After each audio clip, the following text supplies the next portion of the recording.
This all started, when we speak of silver linings during the last couple of years, I will tell you, the book launched in the spring of 21, but it was birthed in the spring of 20. The world stopped spinning. All the stages, all the calendar, all the activity, all the economics, everything wiped clear from my life between March and April of 2020.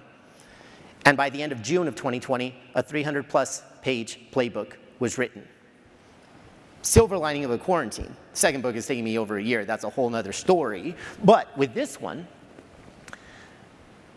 if you ask me why it's turned into a movement, if you ask me why those logos, that I'm very humbled to have those types of partnerships in my life exist, it's because this didn't take the usual frame on leadership.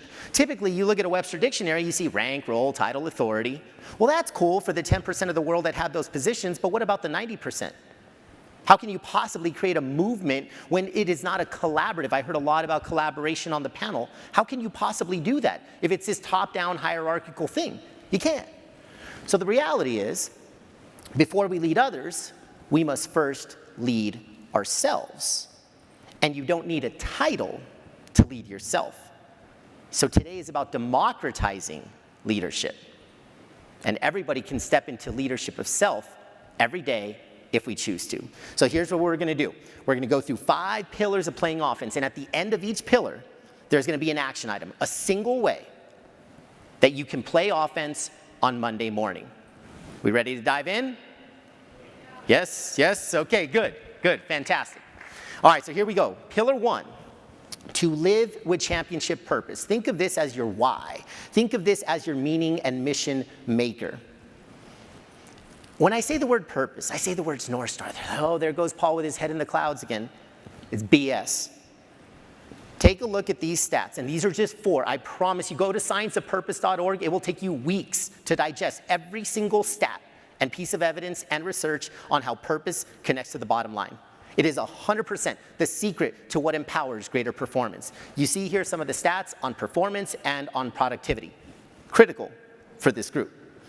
Let's touch on fulfillment. Tony Robbins has a phenomenal quote that says, "Success without fulfillment is failure. Success without fulfillment is failure." So you may be crushing the scoreboard, but what's that internal scoreboard look like? Because my theory is when we can be internally healthy, that's what leads to the external results.